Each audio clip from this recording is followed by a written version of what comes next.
बिहार के बांका में उस वक्त हड़कंप मच गया जब एक मस्जिद में जोरदार धमाका हो गया। विस्फोट इतना भयानक था कि मदरसे की दोनों मंजिल जमींदोज हो गए। मदरसे में धमाके को लेकर कई सवाल उठ रहे हैं। आखिर अब खबर ये भी है कि मदरसा में विस्फोटक रखा हुआ था और उसके फटने से ये बड़ा हादसा हुआ जिसमें इमाम की मौत हो गई है।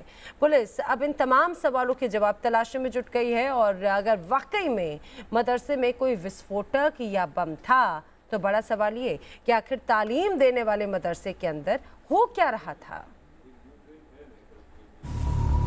एक विस्फोट और भरभरा गया मदरसा, चारों तरफ मलबा ही मलबा। मदरसे में सिलेंडर फटा या बम।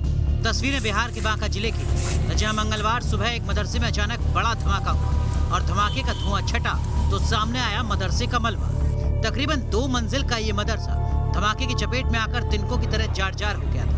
मामले की खबर मिलते ही पुलिस मौके पर पहुंची और शुरू हो गई मामले की तफ्तीश।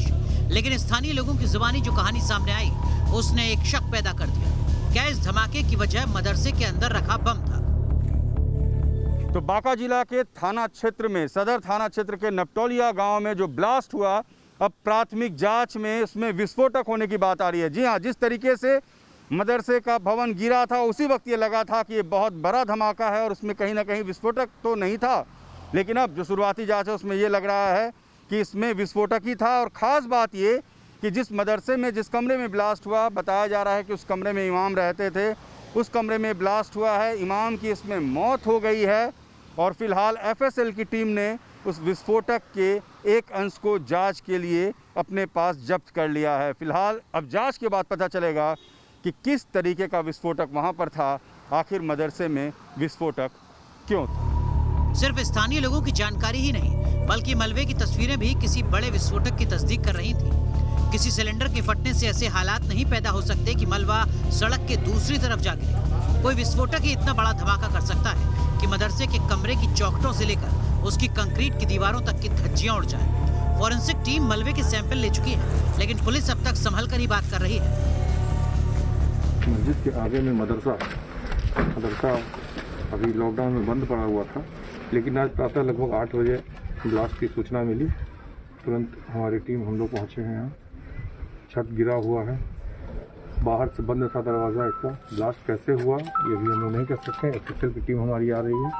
एफएसएल की टीम के जांच के बाद ही हम लोग बता पाएंगे कि ब्लास्ट किस चीज़ का है। धमाके के बाद इलाके में खौफ का माहौल है, क्योंकि लोग इस बात से और हैरान हैं कि क्या वाकई मदरसे में धमाका किसी विस्फोटक पदार्थ से हुआ था, और अगर हाँ तो वो कौन लोग थे जिन्होंने मदरसे के अंदर कथित बम या विस्फोटक रखे थे। पुलिस इन सभी सवालों के जवाब तलाशने में जुटी है। शक बढ़ने की एक वजह ये भी है कि मदरसे में रहने वाले कुछ लोग अब फरार हैं या मदरसे में नजर नहीं आ रहे। बांका के नपटोलिया गांव में जिस मदरसे में ब्लास्ट हुआ वो बिल्कुल नस्तानाबूद हो गया। जी हाँ, पूरा मदरसा नीचे चला आया, यानी उसके दीवार, छत सब गिर गए। ख़ास बात ये कि लोग बता रहे हैं कि इस मदरसे में कुछ ऐसे लोग भी आके रह रहे थे जो घटना के बाद से अचानक गायब हो गए। बताया ये जा रहा है कि जब घटना घटी और इमाम की मौत हुई तो उनके शव को लेकर कुछ लोग उस नपटोलिया गांव से बाहर चमोलिया गांव होकर निकल रहे थे। लेकिन जब पुलिस की घेराबंदी हुई, अचानक पुलिस बड़ी संख्या में वहां पहुंचने लगी उस गांव में, तो उन लोगों ने इमाम के शव को वहीं छोड़ दिया और वहां से भाग खड़े हुए। पुलिस ने शव को अपने कब्जे में ले लिया। शव को लेकर वापस मदरसे के पास आए, उनसे जुड़े हुए जो लोग थे उनके बीच आए। मगर सवाल ये कि वो कौन लोग थे जो मदरसे में थे मगर घटना के बाद भाग गए। बांका बिहार और झारखंड के बॉर्डर पर है। बांका के नजदीक ही जमुई है, जो कभी नक्सलियों का गढ़ कहा जाता है। इसी वजह से इन्वेस्टिगेशन के हर पहलू को जोड़कर देखा जा रहा है। रजनीश सिन्हा के साथ टीम, न्यूज़ नेशन।